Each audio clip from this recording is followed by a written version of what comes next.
Murderous Nature, a short story collection, an introduction. Humanity depends on nature for everything. Without her resources and bounty, we would not exist. Despite our ongoing depletion of her wares, she simply gets on with her work. Her seasons turn, life continues. But it seems nature has a darker, more malevolent side. Something insidious, almost devilish.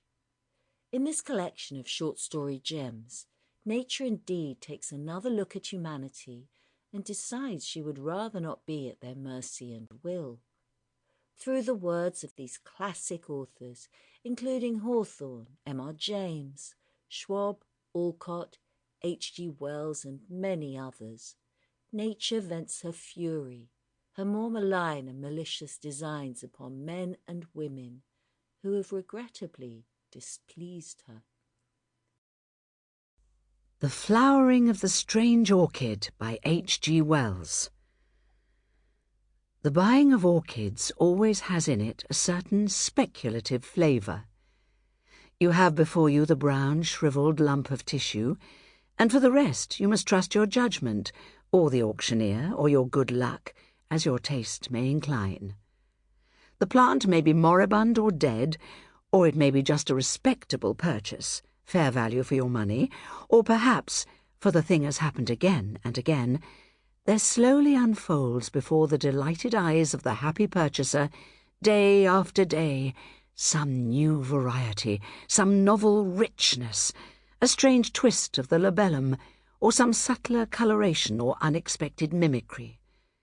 Pride, beauty, and profit blossom together on one delicate green spike, and it may be even immortality. For the new miracle of nature may stand in need of a new specific name, and what so convenient as that of its discoverer? John Smithia. There have been worse names. It was perhaps the hope of some such happy discovery that made Winter Wedderburn such a frequent attendant at these sales. That hope, and also maybe the fact that he had nothing else of the slightest interest to do in the world. He was a shy, lonely, rather ineffectual man, provided with just enough income to keep off the spur of necessity, and not enough nervous energy to make him seek any exacting employments. He might have collected stamps or coins, or translated Horace, or bound books, or invented new species of diatoms. But as it happened, he grew orchids, and had one ambitious little hothouse. "I have a fancy," he said over his coffee, "that something is going to happen to me today." He spoke, as he moved and thought, slowly.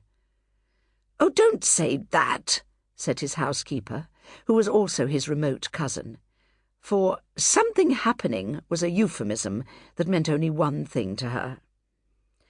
"You misunderstand me.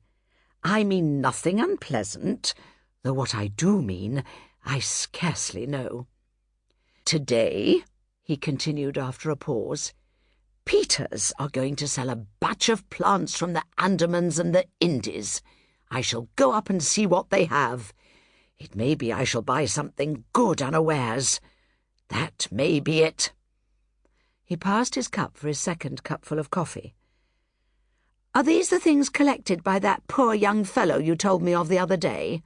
asked his cousin as she filled his cup. "Yes," he said, and became meditative over a piece of toast. "Nothing ever does happen to me," he remarked presently, beginning to think aloud. "I wonder why. Things enough happen to other people. There is Harvey. Only the other week on Monday he picked up sixpence. On Wednesday his chicks all had the staggers. On Friday his cousin came home from Australia, and on Saturday he broke his ankle. What a whirl of excitement compared to me." "I think I would rather be without so much excitement," said his housekeeper. "It can't be good for you." "I suppose it's troublesome. Still, you see, nothing ever happens to me. When I was a little boy I never had accidents. I never fell in love as I grew up, never married." Sample complete. Ready to continue?